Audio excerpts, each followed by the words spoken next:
the elements of national power in terms of fusing the maritime domain. As I've explained, the means of asking questions up there is as detailed. The chair for this session is the Chief of Navy, Vice Admiral Noonan, which I'll hand over now to introduce our panel. Sir. Thanks very much, Jonathan. And ladies and gentlemen, thanks very much for joining us for this very important session this morning. And I'm delighted to be able to welcome three of the most important secretaries we have in our country at one of the most important times in our nation's history. It's no coincidence that our Secretary for Defence, Greg Moriarty, is shadowed by two of our other esteemed secretaries wearing red. I don't want any analogies between thorns and roses, but it's also my great pleasure to welcome Francis Adamson, the Secretary of the Department of Foreign Affairs and Trade, and Rosemary Huxtable, the Secretary of the Department of Finance. And I think you would agree that these three elements of national power do come together in a very unique way in our Navy. And Navy being a national institute, we rely extremely heavily on ensuring that all elements of government are not just supported, but also supporting what we do. And one of the greatest things that we've seen in the last year or two since the first Principles Review has been an even greater focus on ensuring that we've got whole of government understanding and commitment to where defence is going into the future, both in terms of capability, in terms of policy, and in terms of delivering effects. As we look at the National Naval Shipbuilding Program and what that means to the country and what it means to the Navy, I think you would all very well understand that as national institutions, we come together and ensure that all elements of national power through our government are aligned. And I couldn't be happier than to have these three distinguished secretaries with us this morning to talk about some of those very important elements of policy, delivery, and ultimately national power. So, ladies and gentlemen, would you join me in a warm word of applause, please, for these three secretaries? And I'm going to ask the Rose in the middle to go first.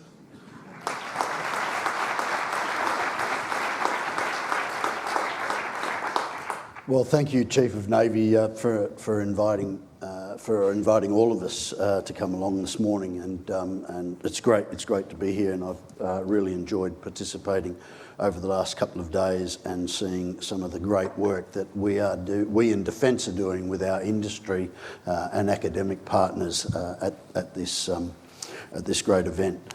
I want to start off by just referring back to what Defence Minister Reynolds talked about the other day when she talked about the challenges that we face in our region and the need for Australia to play an active role in the Indo-Pacific region and the important place that Navy and maritime power has in relation to that, how we assert our interests, how we build partnerships with the countries of our region to make sure that Australia's national interests are protected and promoted.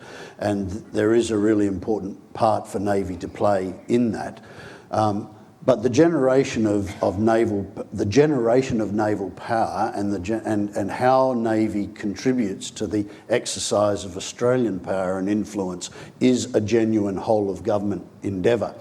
And our Minister said that what we are doing with the recapitalisation of the Australian Defence Force, and in particular the naval capabilities that we are looking to bring into service in the coming decades, that is a genuine whole of government endeavour. It is bigger than defence, and we are not capable of bringing these assets into service without really strong collaboration from our government partners and from our industry partners. So we have thought about this as a national endeavour, as a national naval enterprise, and that is now deep in the DNA of how Defence thinks about what it is seeking to do with the naval shipbuilding plan, but also how Navy fits into our broader Indo-Pacific strategy. And it is a component of a whole of government strategy, which is led by the Prime Minister. The Foreign Minister shapes a lot of it, and a lot of what we do is responsive to priorities that are set by the Prime Minister and the Foreign Minister, but it is a genuine partnership, I can assure you of that. So I want to just touch on a couple of aspects of the operational dimensions to it. One is around Operation Sovereign Borders and Maritime Border Command, which is, in my experience, a genuine whole-of-government effort to deliver a national strategy to protect our borders and to protect lives at sea. How they come together has been a really important demonstration of the way in which Navy and Defence can operate in a whole-of-government way. Also, the Pacific Step Up, which has been an incredible challenge over the last 12 months to respond to a very clear demand from the Prime Minister and the Foreign Minister and the Defence Minister that we work seamlessly to increase our presence and to reassert our interest in becoming the primary security partner for our South Pacific community of nations, and the work that we've done there has been really important in terms of supporting whole-of-government objectives. And then the third thing just to talk about and just to mention is the way in which all of the whole-of-government agencies, but in particular, I think the Department of Finance has been a vital partner for us in terms of the development of the National Shipbuilding Plan. What the work that we have as partners with the Department of Finance in terms of, the unique role that they have with as a shareholder with ASC, but also now with ANI and the infrastructure, the development of the shipyards that we're doing. But having the Department of Finance sitting on our investment committee and helping us build better quality submissions for government on the naval shipbuilding plan, and looking at the submissions that we're making to convince government that defence is working effectively in a whole-of-government way, but also that we are delivering the most capability we can from the budget that the government gives us to develop these capabilities. So in all of these ways, we are working across government in ways that I would not have found conceivable 10 years ago. The way that we sit down now and look at how to bring the Department of Foreign Affairs and Trade into the planning that we do for our deployments. Not only do we do joint submissions, we actually put teams together to work on the plans and work on the submissions that we bring to government in relation to these things. And with finance, we not only work collaboratively with them on submissions about capability to bring to government, sometimes we'll actually bring teams together and work on the submission together for months and weeks in the lead up to a critical government decision. The old method of sort of liaising and coordinating across government, I believe, is no longer sufficient. This new deeply integrated way of working across government is, I believe, the way of the future. It is more agile, it is quicker, and it allows you to bring together a more holistic appreciation of all of the factors at play. So I believe, and I want to congratulate Navy for the way in which Navy has embraced working with our other whole-of-government partners to deliver a more effective national effect. And in terms of the commitment of taxpayers' dollars to the national naval shipbuilding enterprise, but also what we need to do with that capability, the effect that we need to deliver in the Indo-Pacific region, I believe that sort of fused way in which we are approaching these issues now with whole-of-government partners, with industry partners, is really critical to our future success. I think I'll leave it there, Mike. Thanks very much, Secretary Moriarty. And certainly you've picked up on a number of points that has been consistent throughout the last 3 days, but you've built upon those in a way that really underpins the importance of the whole of government approach. And certainly I know that many of us in the audience here today would echo the words that you made about 10 years ago. We weren't able to do the things that we were doing now. So it's tremendously exciting. I might now ask for Secretary Huxtable to give us a perspective from the Department of Finance. Thanks very much, Mike. And I would really want to begin by echoing the points that Greg's made and maybe build on some of those points. And, for some of you here, you might sort of wonder about the role of the Department of Finance and why we are an organisation that would be sitting here at the table. And I can assure you that it is a very key part of our deliverables that we do have a key role in the naval shipbuilding endeavour in particular, but we do see ourselves and define ourselves as a very strong and committed partner of defence. And there's some very practical reasons as to why that's the case. You would be aware, and I'm very acutely aware, that defence, I remind Greg of this often actually, that defence has a very large budget and so is a very important component of the government's budget, and we obviously have some a great deal of interest and key responsibilities around the budget. So in this financial year, around $37.8 billion of spending will be in the defence budget, and over the forward estimates around 170 billion, just over 170 billion. And that equates to around 8% of government payments, and that'll grow and grows in the future, getting up to about 9% by the end of the forward estimates. So, just the very nature of the spending that sits within the defence portfolio, it's very important that that's spent efficiently and effectively, and that's obviously a critical part of the government achieving its objective around the 2% of GDP target, which will be achieved next financial year. Greg's touched on one of the key, I think, things that have changed in recent years, and that really does relate to what came out of the First Principles Review and the role that we've played and PM&C's played around the Defence Investment Committee table. I used to attend those meetings as a deputy back in 2014, and I would say that the relationship between us has really been cemented through the personal connections that have been created in that environment, and through the fact that we spend a lot of time together actually doing cost assurance, doing capability assessment, and looking at the relative merits of proposals, sitting there with the chiefs of the Defence Forces and with the senior defence personnel. And for me, that's really established and embedded what is a contestable data-driven approach to capability. It's not, we're not locked in a room and basically made to stay there until we submit, though we are locked in a room for quite a long time sometimes. But I think it really has brought that, very contestable focus within defence, which is what the First Principles Review was seeking to deliver.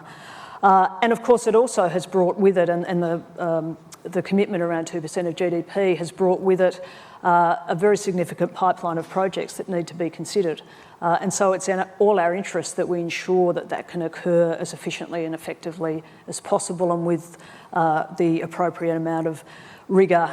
And since the 2016 Defence White Paper, over 300 capability proposals have been considered, valued at over $100 billion. Now, if we didn't have an efficient process to actually manage those things, we would just never be able to deal with the pipeline. So, from our perspective, and I think Greg shares this view, it's really important that the right people are in the room early in the process so that views can be expressed and incorporated, so we're not going through, sort of iterative processes when we get to the end to try and land a preferred position. By the time we get to the end of the process, we almost always have an agreed position because we've done all the hard yards leading up to that.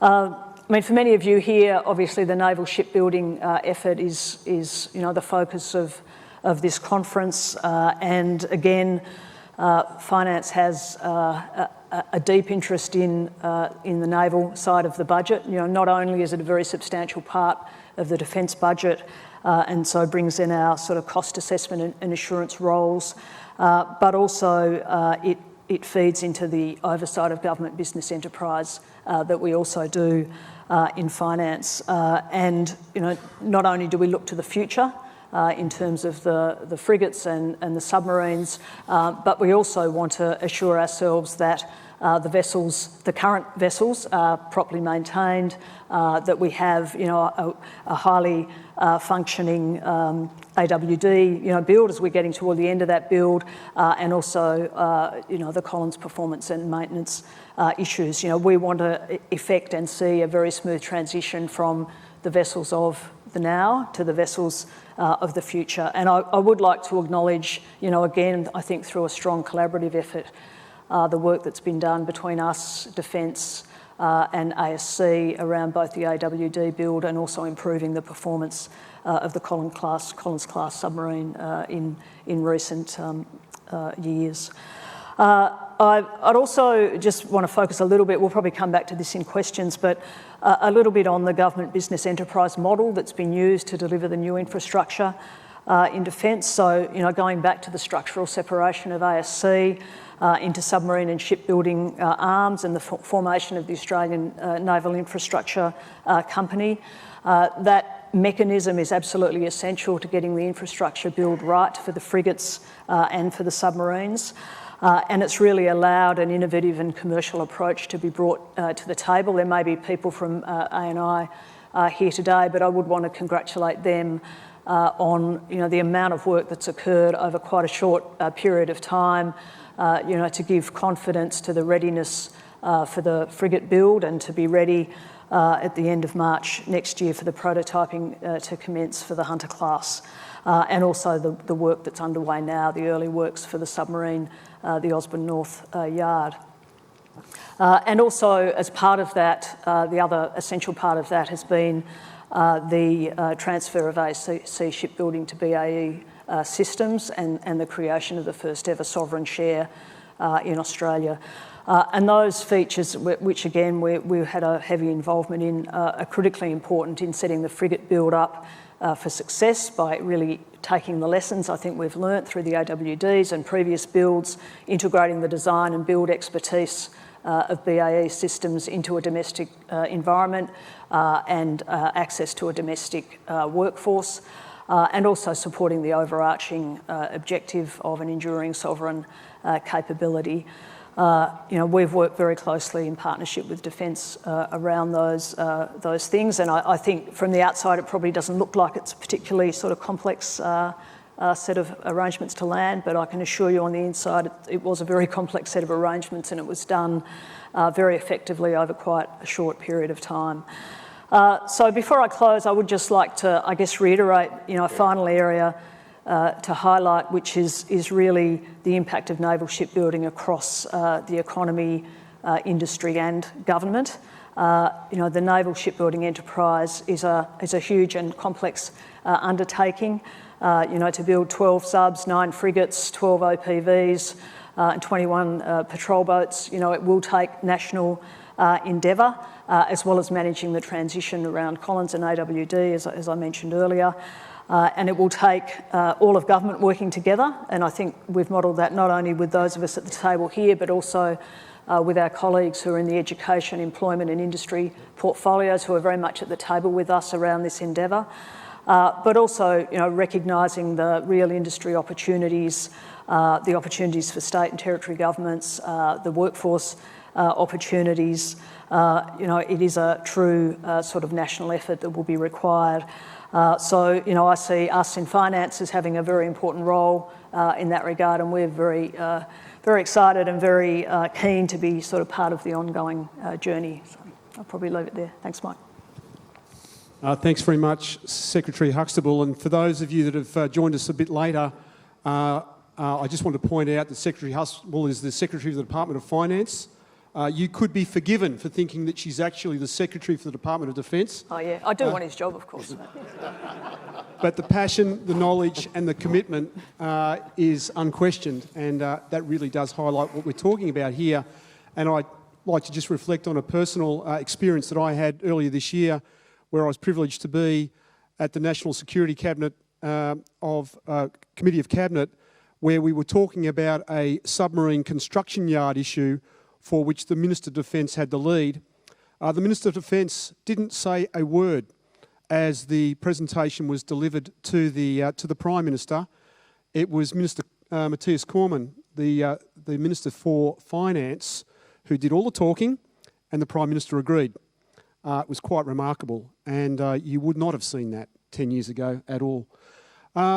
Thirdly, I'd like to now call upon Secretary Adamson, the Secretary of the Department of Foreign Affairs and Trade, to round out this morning's panel. Thanks very much indeed, Mike. And can I also, through you, thank all of your RAN colleagues. We really couldn't wish for more professional, more capable or more collegiate partners in a lot of the work that we do together. I know, including from media reports actually, that there's been a bit of discussion this week about the Defence White Paper. My assumption is that there won't have been quite so much discussion about the 2017 Foreign Policy White Paper. And I just wanted to touch on some of the elements of it, because I think the language will resonate strongly with you, and it goes to the Chief of Navy's point about a really whole-of-government approach.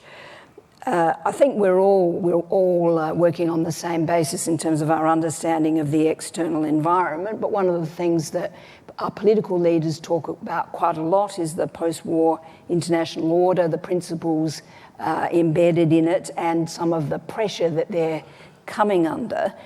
Those principles really, I mean, they include open markets, adherence to international law and norms, universal rights and freedoms, and the need to work collectively on global challenges. These are all vital for Australia's interests. And when we talk about a growing sense of increasing pressure, I think that's probably nowhere more evident than in the maritime domain. And in our own region, we often talk about, it's not the only area, but we often talk about the South China Sea as something of a fault line in the regional order. It's always worth thinking about, I think, what do we actually want from a regional maritime order and from a diplomat's perspective, and I think this would be shared across the panel, and I'm pretty confident in the hall as well. But an order where established rules and norms are respected, international law is upheld, freedom of navigation and overflight are maintained, and states can go about their legitimate business, whether it's trade, economic or other activities, free of harassment and coercion. But of course, inevitably disputes arise, and when they do, we want to ensure that they're able to be settled peacefully in accordance with international law rather than on the basis of the exercise of power. We think it's quite important to talk about what we want, and then, as the Chief of Navy said, we can talk about capability policy and how we deliver those effects. But of course, there are many cross-border challenges in the maritime domain: illegal fishing, piracy, drug smuggling, people smuggling, and the looming security challenges of global climate change. We've got a number of levers to influence those, and Greg's spoken about our defence and civil maritime assets. So let me just talk very briefly about some of our less tangible but no less effective elements of our whole-of-government approach and really of our national power. They include our diplomatic network, strong relationships in the region, and our reputation for high-quality assistance that meets the needs of states in our region. Let me just touch briefly, because I know a number of you are from these regions, so let me touch briefly on Southeast Asia, on the Pacific, and also on the Indian Ocean. Our then Prime Minister Turnbull announced at the ASEAN-Australia Summit, held actually in this convention centre in March last year, and current Prime Minister Morrison in November, sort of stepped up engagement on maritime issues across Southeast Asia. whether it's training, exchanges, visits to strengthen governance and reform among civil maritime organisations, maritime domain awareness, or, and this is vitally important in the Southwest Pacific, a regional plan of action to counter illegal, unreported and unregulated fishing. And this is something that, at that political level, the Prime Minister feels very strongly about, and his counterparts across the Pacific do too. So you'll see us looking to build capability in this area, but all of it aimed at a rules-based maritime order.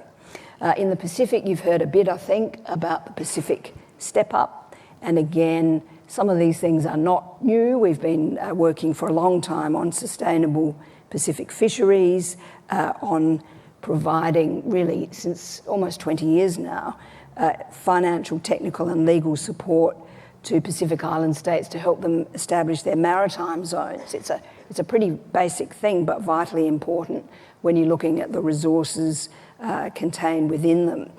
We've helped 7 countries to establish their maritime zone limits in national legislation, 10 to submit extended continental shelf claims, and 9 to negotiate or amend 15 shared boundary treaties. We're also establishing, as part of the Pacific Step Up, a Pacific Fusion Centre to strengthen maritime security and maritime domain awareness in the region. And we've got an interim centre in Canberra. There are 10 secondees we're hosting from across Pacific security agencies. And again, this is something we work absolutely hand in hand with partners across government on. We're also increasing our focus on the Indian Ocean region, working more closely with India on maritime security issues. I'm sure you've heard about that, but also bolstering maritime safety and security in IORA, the Indian Ocean Rim Association. And the work that Navy's been doing through the annual Indo-Pacific Endeavour exercise has just been crucial to all of that, very sort of substantial advances.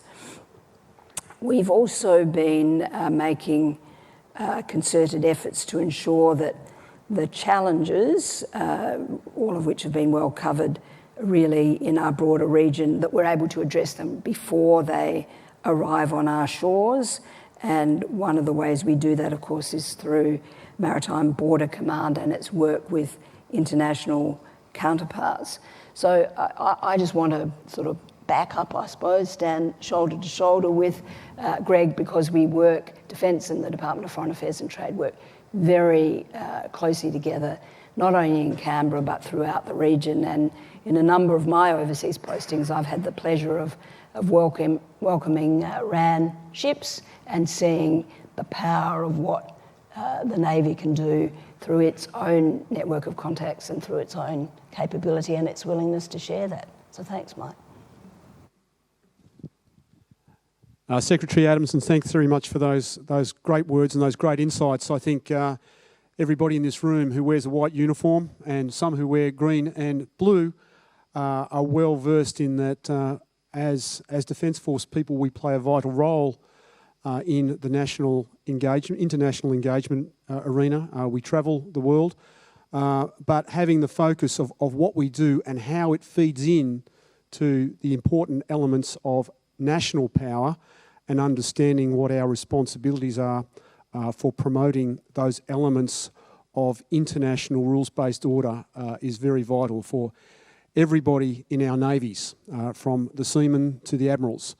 And I think that the way that Secretary Adamson portrayed that, but also the credit that she gives us for that work is not lost on any of us in this room. Ladies and gentlemen, I'd like you to join me in a round of applause for the 3 presenters this morning, and then we'll cut into questions. So thank you very much.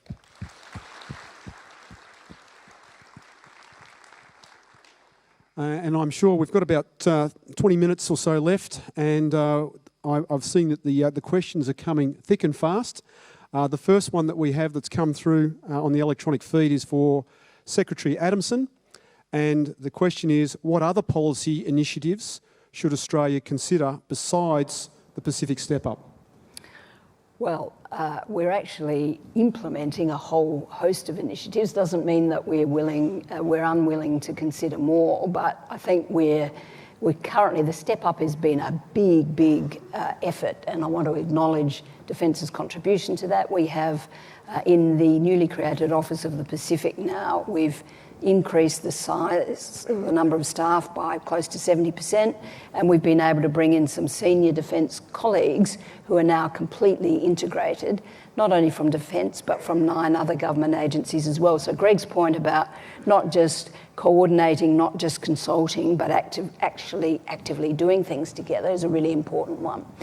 Across Southeast Asia, though, and we do think when we look at the Indo-Pacific, which is the region of primary strategic interest to Australia, I mentioned the 3 regions, and each one of them, although there's a tremendous amount of diversity within each of the regions, which we really must take account of, not only in our policy making, but also in our implementation. Nevertheless, though, when you look at Southeast Asia and principally the Association of Southeast Asian Nations, when you look at the regional institutions, APEC, the ASEAN Regional Forum, the East Asia Summit, there is considerable work that we're doing. We don't actually use the term step up there, but we're, if you like, changing the nature of our partnership with countries in the region as they develop. I mean, many of them are becoming quite, relatively speaking, relative to the past, quite wealthy. The risks they run increasingly relate to things like the middle income trap. And where we principally focus our attention there is on capability, on support for economic reform, but also maritime is a very significant part of it, as I mentioned, including domain awareness, but a lot of effort the Prime Minister's putting in now into the health of our oceans and into a wide range of environmental considerations, given rapid growth in the region. And across the Indian Ocean itself, I mean, less developed in a way as a strategic construct, but including through, and can I give a shout out to Indo-Pacific Endeavour? I'm sure I can. The work done this year with India through AusIndex, the work done with Sri Lanka in terms of humanitarian and assistance and disaster relief preparedness. So I think you can cast the net even wider across the Indian Ocean to Africa, of course. We tend to draw it slightly more narrowly, but all of these regions and the countries within it are contributing to what we see and what we want, which is really a multipolar region, continuing peace and stability, underpinning then providing the basis for continued prosperity. Thanks very much, Secretary Adamson. Next question I have is for Secretary Moriarty.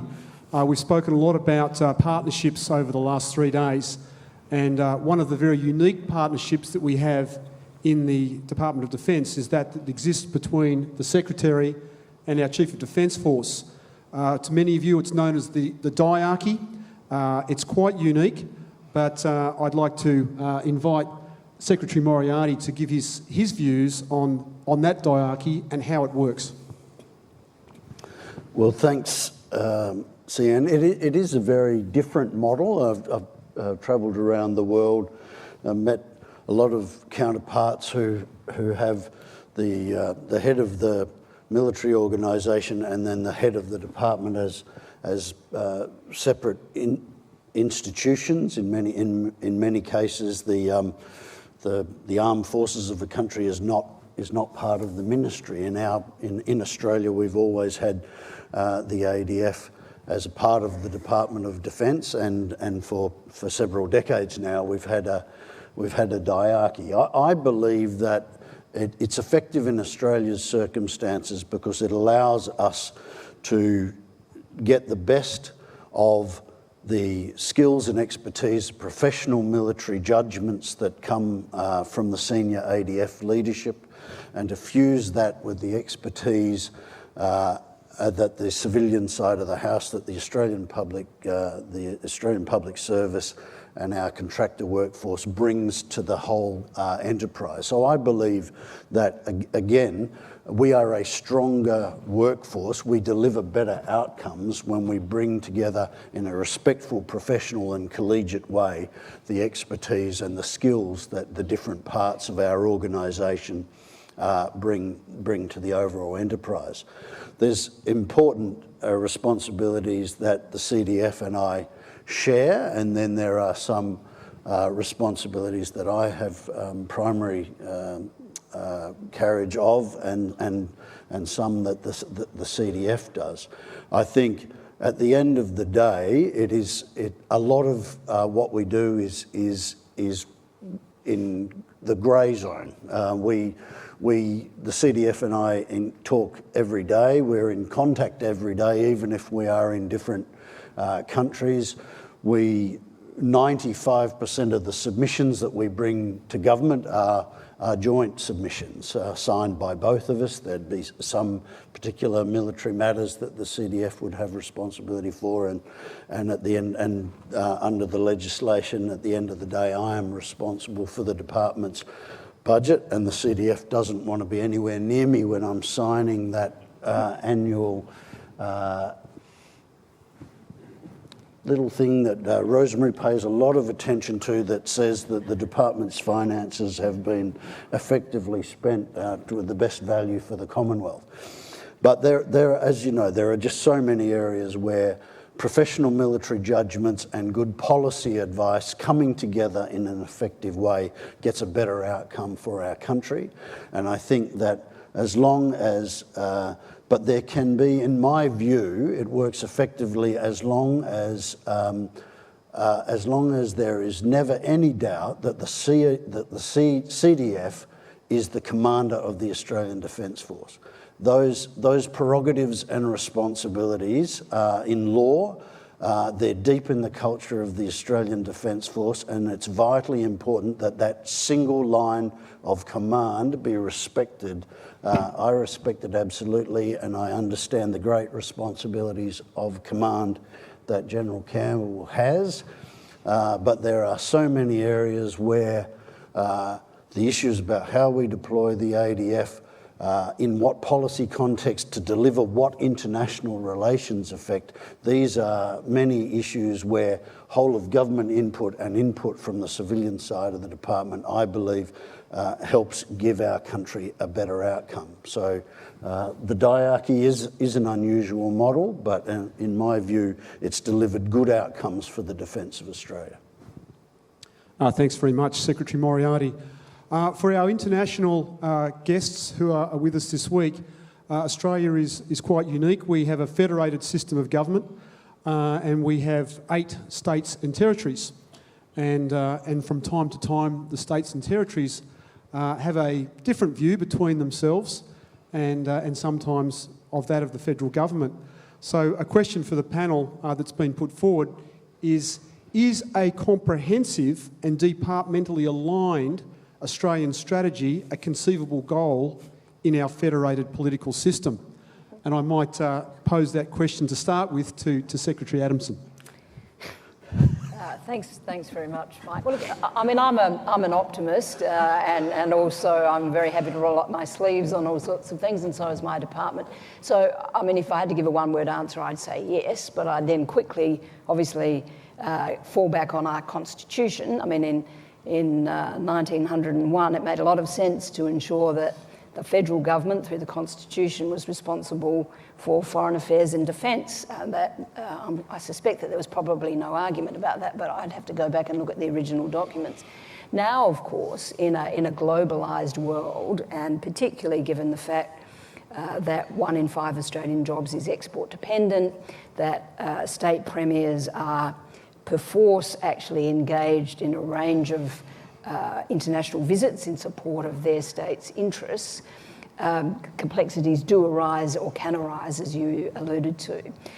I think the answer is that we've got to communicate very clearly, and some of this, obviously quite a lot of it happens at the political level, but I think there's, not just I know from my own experience, that there's a role for the public service, and I'm sure, you know, in appropriate ways, a role for defence also. I think unless we're very clear in articulating, not just through white papers, what the policy settings are, what the national interest is, and how we propose to pursue it in a collegiate, consulted way. Now, we won't necessarily take that to the level that Greg's talked about in terms of the way we integrate across the federal system, across the public service.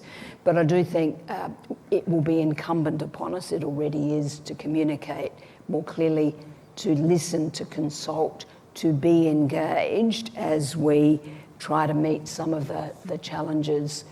There are some obvious ones, but I suspect there are some less obvious ones looming as well. Thanks very much. And probably in our federated system where we have a national taxation scheme, it probably doesn't come together more acutely than in your department. Secretary Huxtable, would you like to add to those comments? Well, I think that the model that we've used in the Commonwealth provides the foundation for the interests that need to come around the table. Focus on naval shipbuilding. In particular, we have a Secretaries Committee on shipbuilding and the infrastructure, education, employment and industry departments, as well as the security agencies around that table with us. You quickly get into discussions in that environment around the role of state and territory governments, particularly around education and skills. And there are mechanisms in place across the Federation where the Commonwealth and the states do engage with each other and often engage very productively with each other on those challenges. I think the hard part where, when it comes to the naval shipbuilding effort in particular is that, we are looking at a sort of a long-term proposition where the planning that we're doing today, in the case of the submarines, we don't see the first submarine till 32, is that right? 32. So the planning that we're doing now, the workforce, the type of workforce we're going to need, when we're going to need them, there's a lot of planning that has to happen going right back into the schools system, the TAFE system, the university system. So, we need to be as clear as we can be across the Commonwealth about what those requirements look like. Industry needs to be clear about that. And we need to use the mechanisms that we already have, I think, to really communicate effectively with state and territory governments and with industry. It's not just a government effort. It's also an effort across industry, across the university sector. There's a lot of thinking going into that now and a lot of work being put into that. I'm also very optimistic. I think that there's a lot of support for the work that's being done and the potential that has for the economy and for industry, the opportunity, not just for those who directly will benefit, but also the indirect beneficiaries through the supply chain. So I am quite optimistic, but the key again will be the capacity to plan, the data that sits under it, and the communication that's required. Thanks very much there, Secretary Huxtable. While we're on a roll, talking about things finance and shipbuilding, you'd be acutely aware, in fact, better than most, in terms of what we're investing in terms of our national shipbuilding infrastructure, and wondering if you might like to put forward some views on how we look at a model of ownership and management of these facilities, and as we move into the future, whether or not there might be opportunities for private funding, private sector partnerships, working more closely with government as we look at the ownership and management of our national shipbuilding infrastructure. Yeah, thanks. It's a really interesting question, and I think the way that we've sort of gone about the exercise to date has been to seek to use both the sort of commercial acumen and private sector skills with sort of public sector effort and knowledge around, governance and obviously the sort of sovereign share and capability issues are very important. I think throughout this program of work, the capacity to establish and drive partnerships will be absolutely essential. At the start, in respect of the shipbuilding in particular, there was a lot of discussion within government about what was the right model to sort of support that build. And for finance, we've had quite a lot of experience through our government business enterprises in setting up models that enable a sort of a public and private sector approach to come together. At the end of the day, that was the approach that was agreed, which led to the separation of AC, the establishment of ANI as a government business enterprise. So just by way of context, that is the way in which Snowy 2.0 is being developed, Western Sydney Airport, Inland Rail. So, there's 9 government business enterprises. The Finance Minister is a shareholder minister for every one of those. And, the great value of that model is that it allows a sort of commercial approach, where you have a board of management, a chair. You enable the entity to operate as a commercial entity. It brings commercial acumen to that partnership. In the case of ANI, there's been people who work at ANI who've come out of the oil and gas sector, and sort of the sort of complexity around those sort of complex projects has been really important. So we would always come at it, I guess, from the position of governance and what's the right governance to get the objectives working correctly. And I think when it comes to naval shipbuilding, it's really to have that enduring, sustainable model, but one that is also able to adapt to changing challenges. And I think that's the real benefit of the model. And it's one that we need to continue to I guess, verify that that's the right model going forward, given that we'll be going forward for a very long time. But I think it's certainly proven to be very fit for purpose. I mean, the other great benefit of that is that we have Commonwealth ownership of assets that are being managed in sort of commercially sensible ways, and we're using private sector partners around maintenance and management of the assets. So I think we do just need to keep those things front of mind, that they're achieving the objectives that we want. But I'm quite confident right now that we've got the balance right. Thanks very much there, Secretary Huxtable. I'm going to finish with one last question, which is I'm going to put to the 2 other secretaries. During Secretary Adamson's presentation, she made mention of Indo-Pacific Endeavour, and Indo-Pacific Endeavour 2019 has grown upon the success that we've enjoyed in 2018 and 2017.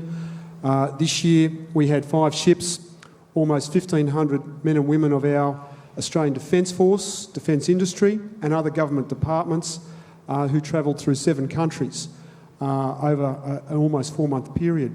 It was tremendously successful, and we will continue that Indo-Pacific Endeavour series into next year and beyond. But it is one expression of international diplomacy which the Defence Forces of Australia deliver upon. I'm just wondering, Secretary Adamson, is there other initiatives that you see that our department and your department can deliver those international diplomacy efforts in a practical way beyond IPE series? Okay.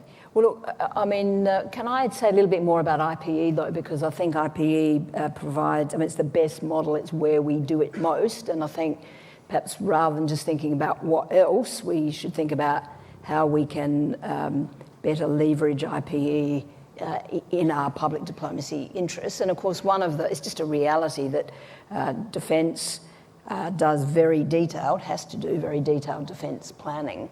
And I would say if we're in a competition for planning, you would beat my department absolutely hands down on it. But the fact that you do have to plan in advance and that you're willing to have us at the table as you do that, I think that, particularly with the experience of recent years as we work towards a Pacific step-up supported IPE or supporting IPE next year, we will come to the table, my colleagues will come to the table with a much better informed idea of the possibilities, I suppose. So the planning's part of it. It's remarkable that there were Department of Foreign Affairs and Trade liaison officers involved at